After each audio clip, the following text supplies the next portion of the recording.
Good morning, St. Francis. Good morning, people of God. It is Thursday, the 15th day of August, 2024, Thursday of the 19th week of the year, the 19th week in Ordinary Time. But because it is August 15th, it is also today the solemnity of the Assumption of the Blessed Virgin Mary. And so this whole day dedicated to recalling the tradition, because it is not in Scripture, that Mary assumed body and soul, taken body and soul into heaven without her body experiencing decay or the corruption that happens to the human body after we die.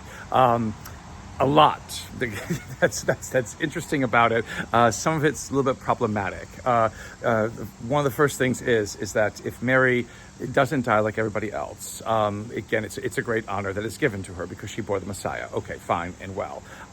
The fact, though, that she gets to have this special treatment, again, reinforces Mary's specialness. Again, whether immaculately conceived and what have you, it makes her not human anymore. And the whole understanding is, again, while we call this the Assumption, again, what St. John Chrysostom said back in the 4th century, 5th century, was that whatever is not assumed is not saved. Meaning, if God does not truly understand and embrace our humanity in its fullness, and that means all of its warts and everything else, then nothing can be saved, because God will always be different from us. God will always be separate from us, and God cannot help us because God doesn't really know what it is that we need, although God is all-knowing. You see, again, that runs into the whole question. If God is all-knowing, why would God need to become one like us? Because God would know what to do. So a whole bunch of doors open with all these kinds of things that we conjecture with and that we create as dogmas of faith of whatever it is. It is a dogma of faith. It is something, again, that we do believe, but we have to believe it with care. Always believe with care. And this is why in the Eastern Church, it is called a dormition of Mary, a falling asleep of Mary. Again, the body disappears. I guess it goes into heaven also. But the focus is basically on Mary just falling asleep and then not experiencing the terrors and the horrors of death that most people, again, fear. Again, death is different for everyone. And the whole understanding is always not to fear it, not to fear it, not to fear it.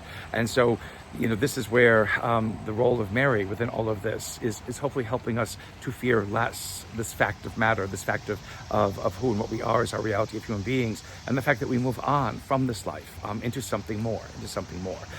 Whether our body accompanies us or not, the whole understanding at that moment, the whole understanding is always that our body will accompany us at some point in time. And so the body is not separate, from the soul. It is not this whole understanding of two different things, which is why, again, the Assumption can be seen as something that's good, because it reinforces the unity of our body and our soul, this essence of us that makes us who and what we are. They are not two separate things. And so we celebrate, Mary on this day as having this, reality and truth about her that keeps her in unity with herself. And because of that unity, perhaps then allows her to experience, God's wonder and God's glory in a marvelous and unique way.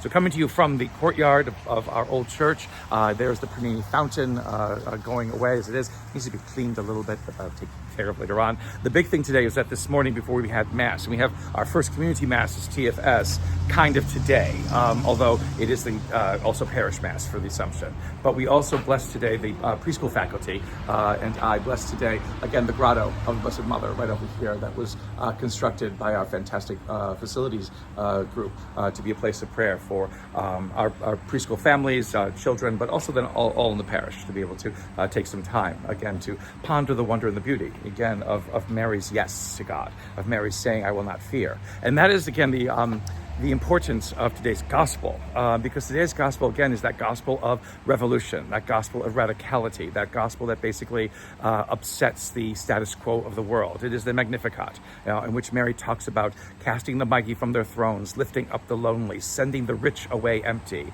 All of these things that are the great reversal of what our society and our culture, our history as human beings sometimes has become, where those with power get more power and those without it get nothing. Mary predicts, Mary prophesizes that this will be undone.